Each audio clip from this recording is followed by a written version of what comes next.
Hey everyone, and welcome to Real Life Real Crime Daily for Thursday, November 2nd, and I'm Jim Chapman. And I'm Woody Overton. And I'm Mike Agovino. Happy Thursday, fellas. Happy Thursday. Thursday hump day. Yeah. Thursday, the day after hump day. Yeah. Well, I think we finally, That must be why I'm so tired today. I think we finally today have Woody back on Louisiana soil, which hopefully. Welcome back home. You know, we haven't mentioned yet the death of Matthew Perry last weekend, and Friends is such an institution of anybody. For anybody growing up in the '90s, it was.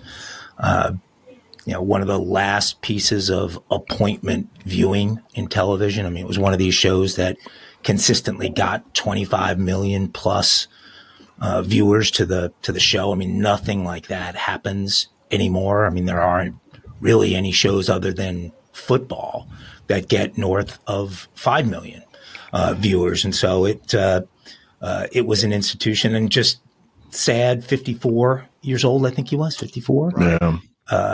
And I didn't realize that his stepdad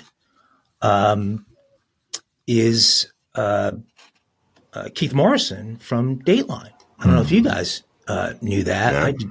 I did not. I did not know that. And it's just it's a horrible tale about success, and sometimes the stress that comes with success, and the addiction that he had to pills, obviously alcohol as well. But part of the story is that he went through 3 years of filming Friends that he has no recollection of. He doesn't remember anything over a 3-year period of filming that show. That's unbelievable. That's crazy.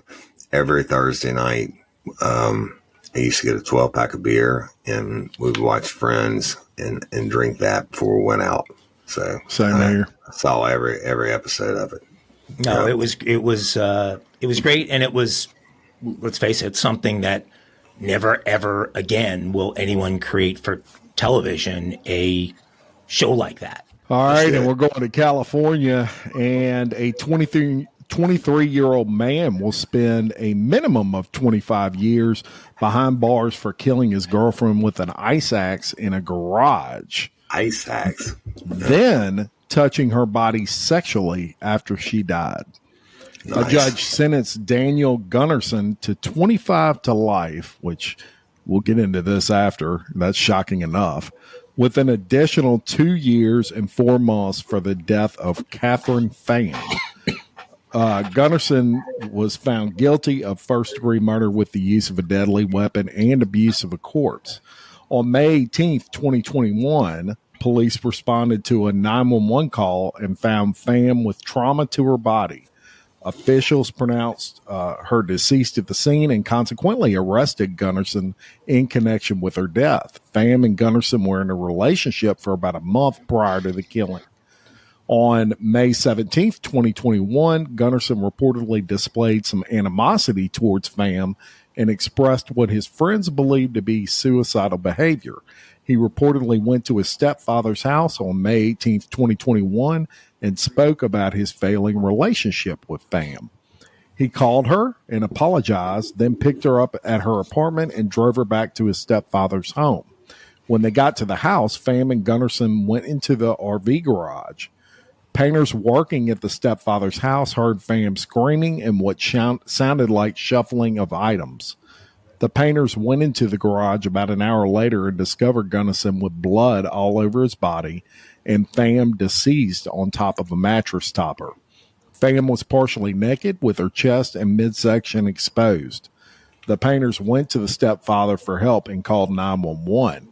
Investigators determined Gunnarsson put on gloves, then attacked Pham with a 24-inch ice axe 10 times, hitting her in the head, neck, and face. After she died, Gunnarsson repositioned Pham and proceeded to touch her remains in a sexual manner. The day before the murder, Gunnarsson reportedly reversed his car into a wall outside Pham's apartment building multiple times. He was purportedly angry she did not reciprocate his feelings. Gunnarsson underwent 2 competency exams prior to his trial, and in June he was deemed competent to stand trial. Now, my issue with this, obviously, the entire thing is disgusting, but my issue with this is he got 25 to life for first-degree murder. Crazy. Now, where in the state of Louisiana, where we record first-degree murder is automatic life. Well, it's right. First of all, it's up for the death penalty, and if they choose not to go for the death penalty, then yeah, it's automatic life. So this guy in 25 years has a legitimate shot at getting out of jail. Yep, I don't understand. It's called that. California. Wow. Well, it's crazy. Crazy. Ice axe, yeah. Ice axe. What do you need an ice axe for in California? Where in California were they? I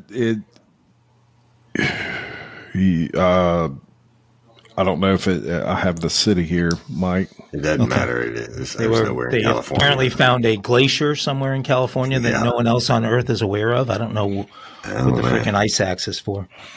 I don't know. But that's a good question. I don't know. Excellent question. But let me take you back to California again on this story. And I always love me a little bit of prison justice.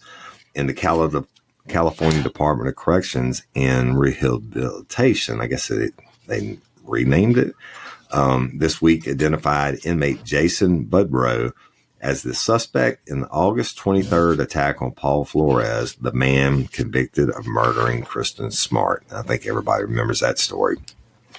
It had taken police 25 years to bring Flores to justice for the high-profile murder of Smart. Budrow was serving life without parole for fatally strangling his girlfriend in 2010. In a jailhouse interview that year, he described himself as a Satanist and sported a 666 tattoo above his right eye. In 2021, Budrow strangled his new cellmate serial killer Roger Reese Keeby, who was known as the I-5 Strangler in the 1970s and 1980s. The killing of Keeby earned Budrow another consecutive life sentence.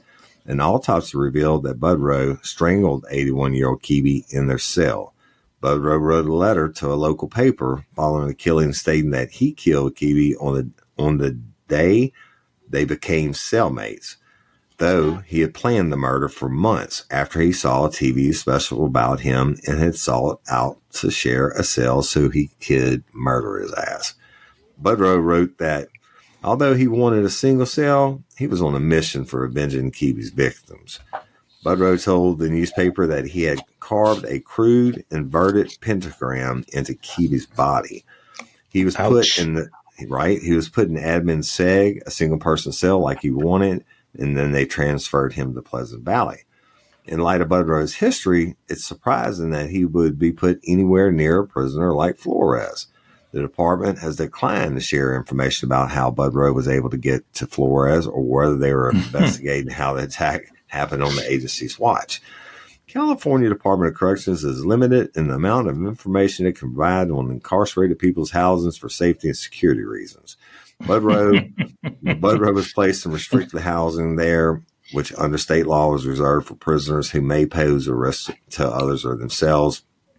The state would not say whether Flores was also in a restricted housing at the time of the attack, which occurred somewhere between the record yard and the medical clinic.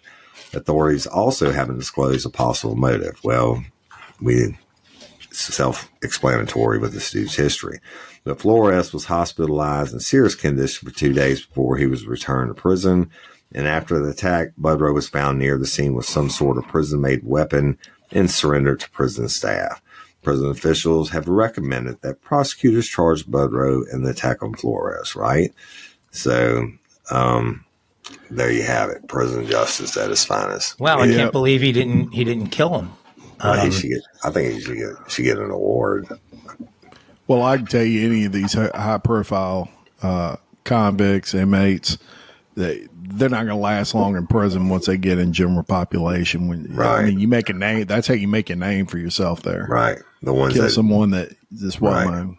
Right. And then nobody else is going to mess with you. But, I don't think this guy was doing it because he was scared. He just wanted to kill some other killers. Make a name. Make a name. Well, he made it. So. Yep.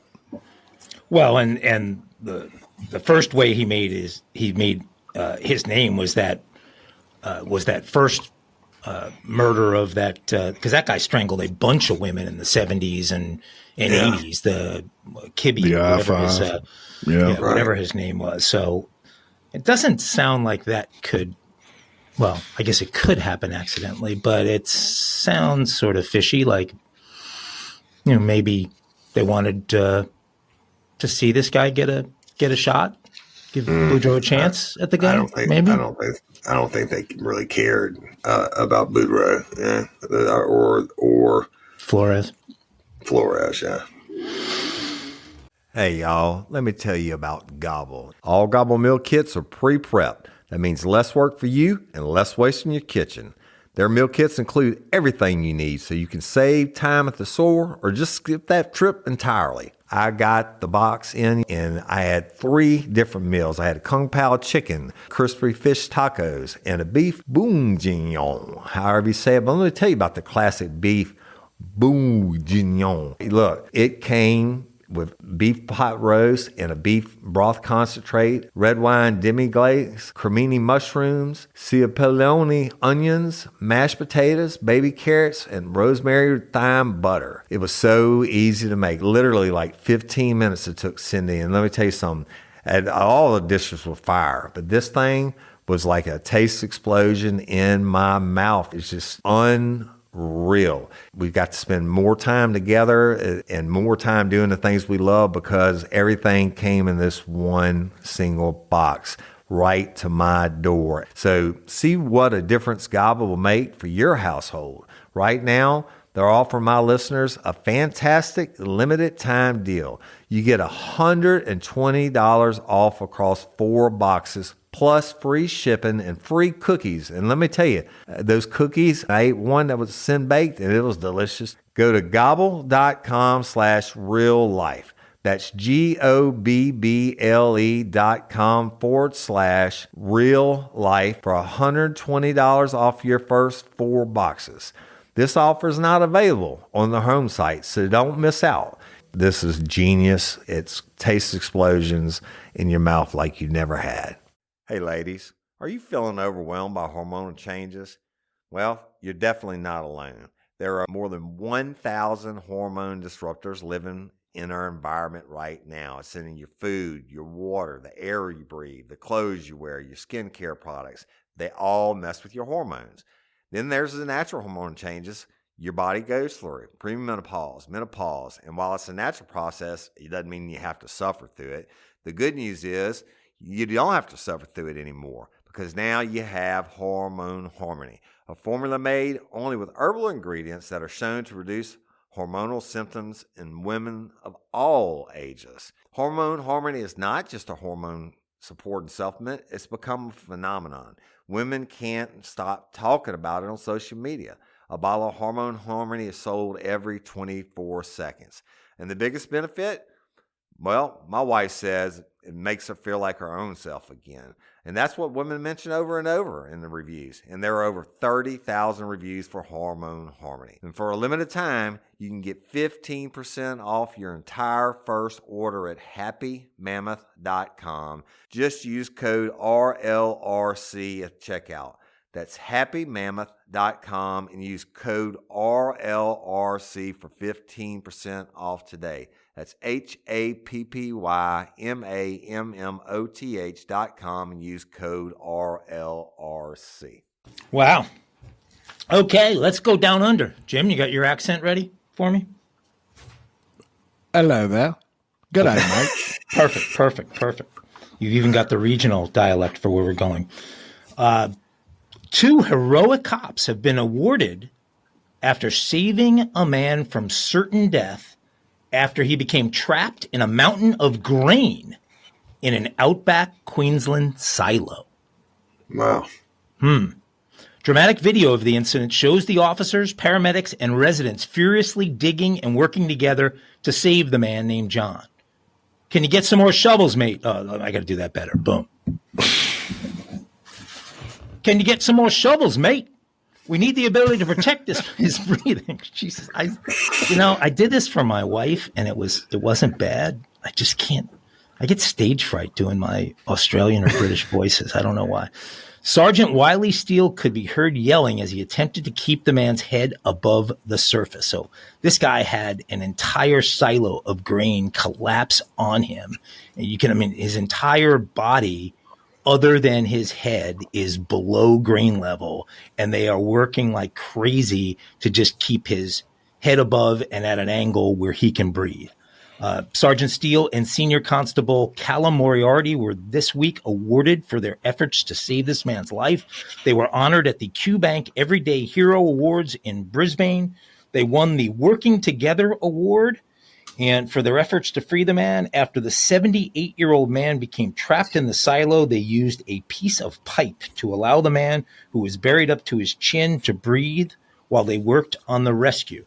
Video showed rescuers who raced from around the local community to pitch in, cutting a hole in the side of the silo, sending the contents spilling out, and eventually allowing John to be freed. I am very grateful for what we were able to do in a small town, especially being able to spend some time making connections with the community, Senior Constable Moriarty said. The local mine shut down. People came down the road in tractors, and others shut their businesses that day to come and help us. Just to be able to walk down the street and still talk to John and see how he's doing, that's what it's all about. So we got some heroes. Hero cops. Yeah. In Brisbane. Yeah, no doubt. And look, that's a serious situation. And we have a lot of factories where we record out of, and plants and those sort of things. And even when you're building these plants, they employ people known as hole watches. Mm-hmm. And that's basically all they do is they sit and they look in that hole that you're in, and they make sure you're not in any sort of distress and still breathing, don't pass out. Right. Yeah. Well, this story reminded me of our discussion a week or so ago about the movie Witness, where would you have some friends over there? Yeah. God, yeah. Woody's running a kennel in Wisconsin. I'm training canines. Yeah. I'm leaving that in.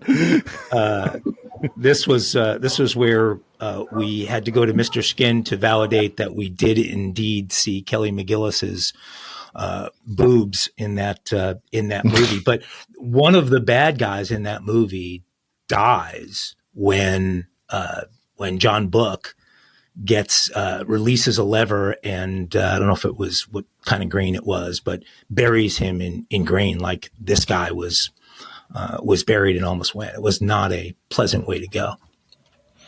Yeah, no doubt about it. It's very, very dangerous stuff. So shout out to those guys. Now, y'all remember I brought you a story maybe a month and a half ago about a guy who was stealing luxury cars, and he actually went in a museum and stole luxury cars and all of that. Yeah.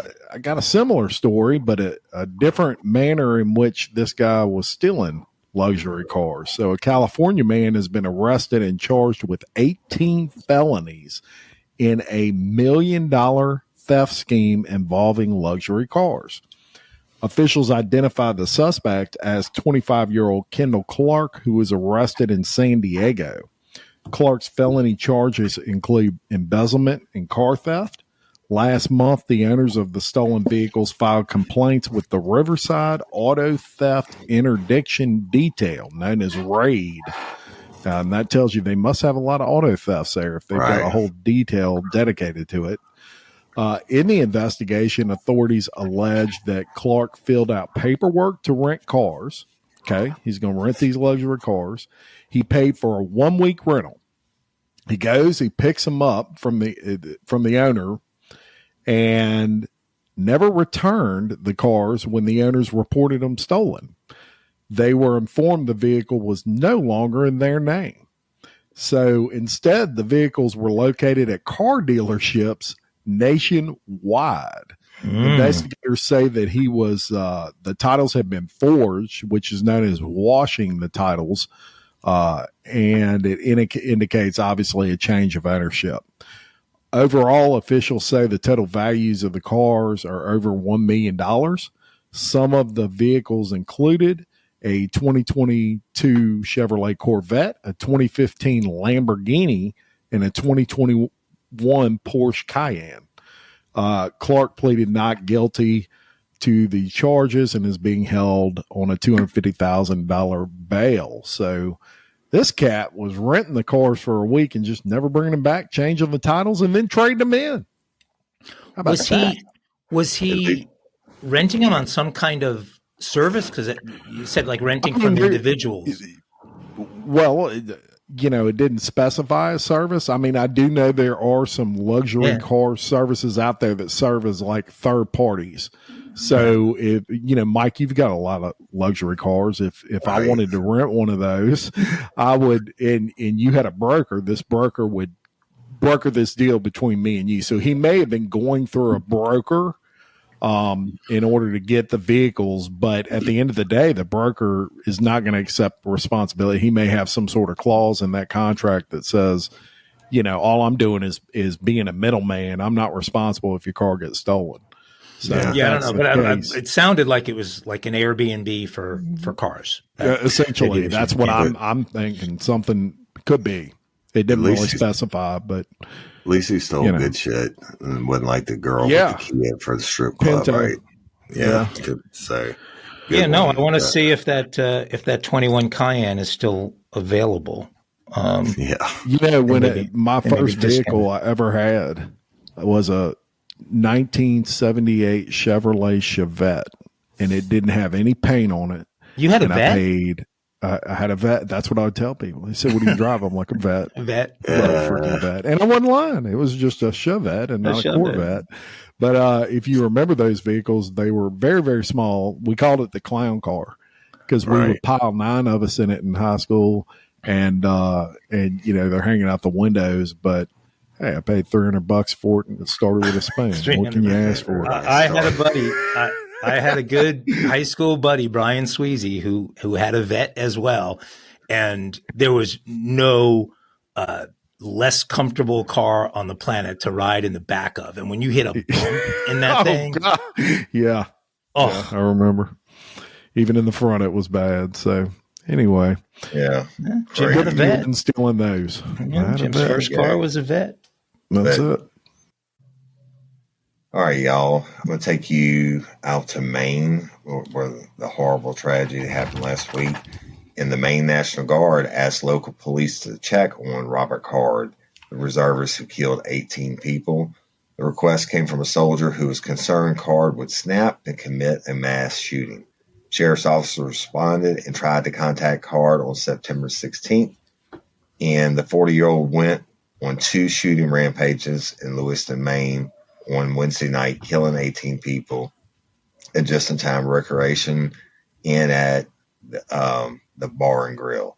The initial panic was followed by 48 hours of fear and lockdown before he was found on Friday night, dead from an apparent self-inflicted gunshot wound. And the report from CNN raises serious questions about the lack of follow-through to make sure the man was not a danger, despite serious warning signs that were known by authorities and are now coming out in detail. Maine has what's known as a yellow flag law that can be used to assess an individual with access to weapons. The first step is for law enforcement to take someone believed to be dangerous into custody and then have them evaluated. After a diagnosis, a judge can approve an order to temporarily remove firearms. In nearly 3 months before Wednesday's shootings, Card tried to buy a firearm silencer from Coastal Defense Firearms in Auburn, Maine, but the owner of the store, Rick LaChapelle, refused to let Card complete the purchase after he disclosed on the form that he had mental health issues. Soon after Card was identified as a suspect, his mental health struggles were also reported. Card spent 14 days at a psychiatric hospital in July, and the hospital stay was prompted after he had trouble with other soldiers in New York State in July. The National Guard told the sheriff's office that Card had begun hearing insulting voices in the spring, and they had only gotten worse. On July 15th, near West Point, he and other soldiers had gone to a convenience store to get some beer. In the parking lot, Card accused 3 of them of calling him a pedophile. One of the soldiers who had been friends with him for a long time was there, and Card got in his face, shoved him, and told him to stop calling him a pedophile.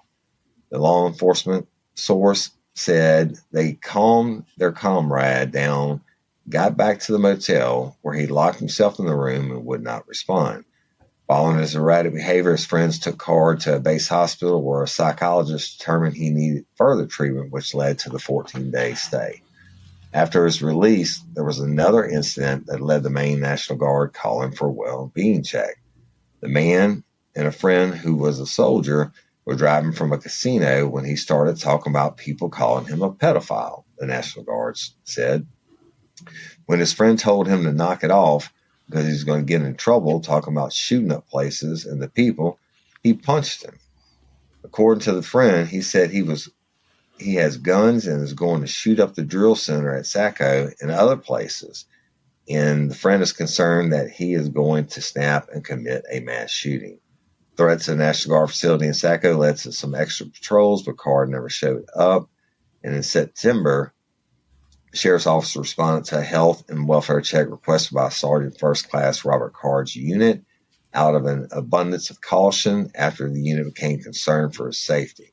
Investigators said the shooter already had the high-powered Ruger SFAR rifle, later used in the killings, and by then having bought it and a Beretta 92 F9mm semi-automatic pistol in July. Card's brother told police the family could secure the weapons, and when sheriff's officers were deployed to his home on September 16th, they did not make contact with the shooter, but soon learned of his mental health problems and his guns. Card would not answer the door, so officers started to make calls to those who knew him. The unit commander told one officer that the man no longer had any guard weapons, and arrangements had been made with his brothers who had retrieved his personal firearms. The commander also reportedly told the officer that he had thought it best to let the man have time to himself. The following day, the officer spoke with the shooter's brother, who warned him that the man would likely be armed if he did answer the door. I was later contacted by the brother. He told me that between him and his father, they would work to ensure that the man does not have access to firearms. They have a way to secure weapons, the source quoted from a welfare check report. The responding officer said he told the brother that the intention was to make sure his sibling did not hurt himself or others. He said the department would help facilitate a mental health evaluation if needed. That was on September 17th. 38 days later, the National Guard reservists walked into a bowling alley and started shooting. And a 14-year-old boy playing with his father and contestants in a cornhole tournament for the deaf were among those killed. He then went to the bar and killed more, including the manager who tried to stop him. Tragic story, right? And, I mean, I don't know what you do and how far you can push it, but it sounds like they were trying to stop him. People were concerned. I bet they get that kind of call again. Well, maybe take it to a further level. Well, it sounds like CNN did this investigation, and that the brother and the father vouched that, or promised that they would secure the weapons and keep him away from any weapons. And if that's the case, I mean, there's going to be some kind of accountability back to the brother and the father. Wow. I don't think so. I mean, a lot keeps an honest man honest, period. If they take those firearms away, then, obviously he got access to firearms somewhere else. Yeah, he's a member of the National Guard. I mean, he could get firearms anytime he wanted. But I thought he used a firearm that was supposed to have been protected by his brother and father. I mean, important. I will check that. They would try, but they didn't say that was one of the guns used. They said they tried or they secured the weapons and didn't go out and get a firearm somewhere else. Okay. Well, really important piece of the story to find out, but God, tragedy. What a nightmare. Spark something uncommon this holiday with just the right gift from Uncommon Goods. The busy holiday season is here, and Uncommon Goods makes it less stressful with incredible hand-picked gifts for everyone on your list, all in one spot. Gifts to spark joy, wonder, delight, and that's exactly what I wanted feeling. Hey, y'all, I ordered a super cool piece. It's a candle with a sculpture of LSU's Tiger Stadium on top of it.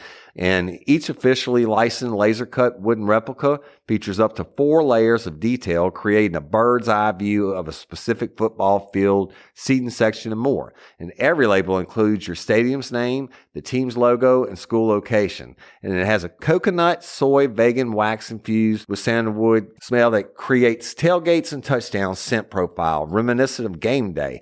It's invigorating like fresh cut grass and nostalgic like smoke from a pre-game grill, and calming like the crisp autumn air of a new semester on campus.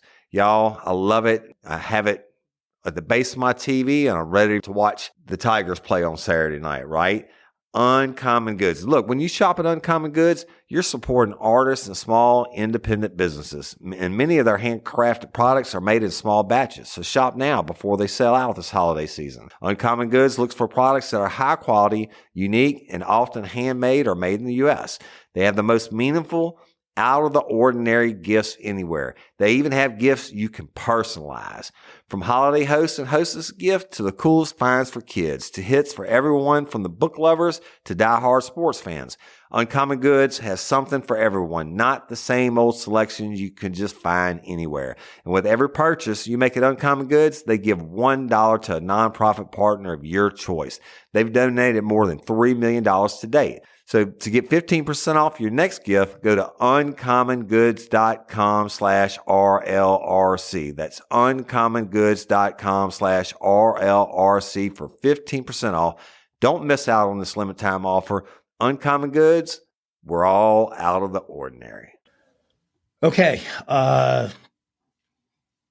We're going to go to the UK to a really sad story and something I've never even considered could happen. So former NHL player by the name of Adam Johnson. So this guy played in the National Hockey League, and he was playing in a professional league in the UK on Saturday when he got into a freak accident. There's checking in hockey. It's a very physical game, and a lot of times you knock guys off skates and those skates are really sharp and legs go flying up in the air and things can happen. And I can recall a number of injuries over the years that were very serious injuries caused by hockey skates, but not to this degree. This guy, Adam Johnson, was killed. He died on the ice. He was 29 years old. He was playing forward for the Nottingham Panthers of the Elite Ice Hockey League, the EIHL. He had a mid-ice collision, so right at mid-ice, in the second period of a game against the Sheffield Steelers. This is all according to the BBC. And that collision caused the guy from the Sheffield Steelers to have his skates raised in the air as he fell down. And unfortunately, those skates, which are very, very sharp, slit the throat of Johnson. The team announced that he had died the following morning. All the players got on the ice. They built a circle around them so the people in the arena and the cameras could not see him, as those players and the doctors that were there were all too aware of what was happening. Just a horrible tragedy. The club said Adam, our number 47, was not only an outstanding ice hockey player, but also a great teammate, and an incredible person with his whole life ahead of him. This club will dearly miss him and will never forget him. The officials stopped the game, and the Panthers said players had returned to their locker rooms. Roughly 8,000 people were in attendance at this at Sheffield's arena. They were all asked to leave the building due to a major medical emergency. The Panthers would also like to send out our thoughts and condolences to the Adams family, his partner, and all his friends at this extremely difficult time. Everyone at the club, including players, staff, management, and ownership, are heartbroken. Our thoughts are also with the fans and staff of both clubs, especially those who attended or were following the game, who will be devastated following today's news. All of the games in that league were postponed on Sunday. Johnson grew up in Minnesota, so he was actually an American. Spent 2 seasons with the Pittsburgh Penguins from 2018 to 2020. And the Penguins also joined the entire hockey world in mourning the loss of Adam Johnson, whose life tragically ended far too soon.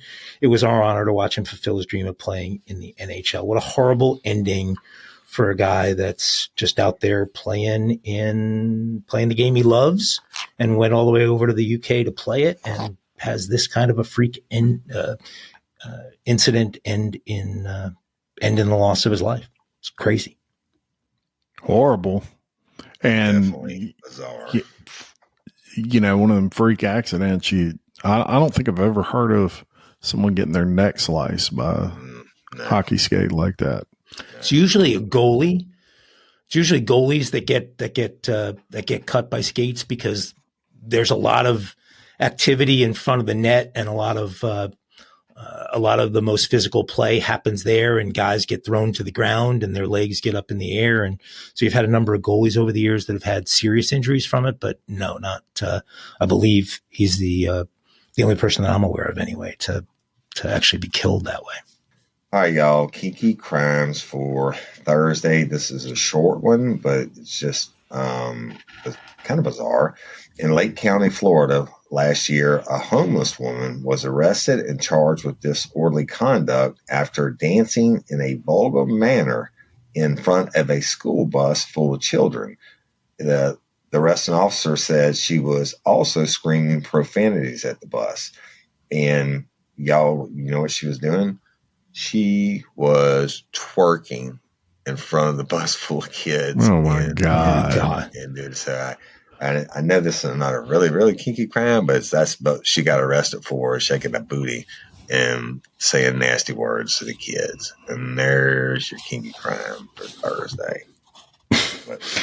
Twerking in front of a bus full of kids. Okay, well, we're going to do the fake banjos again, and I've got a dumb criminal story for you that I think you'll like. You guys use the Waze app, right, when you travel? When you're driving in the car? Maps. Google Maps or Waze. Okay, but this particular person was using Waze, and Waze can be a confusing app to use, especially when you try and input addresses into it while you're driving. If you're not careful, an attempt to input a California address can easily deliver you an address in Canada. The Royal Canadian Mounted Police say a driver took a wrong turn last month and ended up in the border crossing lineup at the Rainbow Bridge crossing in Niagara Falls. Since the driver had no passport, he was referred to a secondary examination. During the second exam, Mounties found 400 pounds of cannabis, along with more than $602,000 in U.S. currency in the vehicle. The Royal Canadian Mounted Police said the cannabis and currency was separated into boxes and vacuum-packed bundles consistent with those commonly used by drug dealers or money launderers. They described the find as, quote, highly suspicious evidence. The driver, 60-year-old California resident Andrew Lee Toppenberg, faces multiple charges, including importing cannabis and possession of proceeds of property over $5,000, knowing that all or part of the proceeds of property was obtained by a crime in the United States of America. Only a crime in Canada could require that much explanation. He was remanded into custody pending a bail hearing. You're headed back, presumably to California. You're driving through upstate New York. I don't know where you're coming from, but you go to Waze and you input the address, and CA could be California, CA could be Canada, and moments later, 400 pounds of pot and $602,000 is found, and you are effed. And if anybody ever deserved banjos, it is that incompetent mule. Yeah. Definitely. So there you go. Ding, ding, ding. Ding, ding. All right. Any final thoughts? Well, I promised I promised a poetic justice. We will do that for Friday's episode. Perfect. And thank everybody for listening, liking, and sharing. We love and appreciate each and every one of y'all. Y'all are the best fans in the world. All right. Until next time, I'm Jim Chapman. I'm Woody Overton. And I'm Mike Agovino. For Real Life, Real Crime Daily. Peace. Peace. Aglets.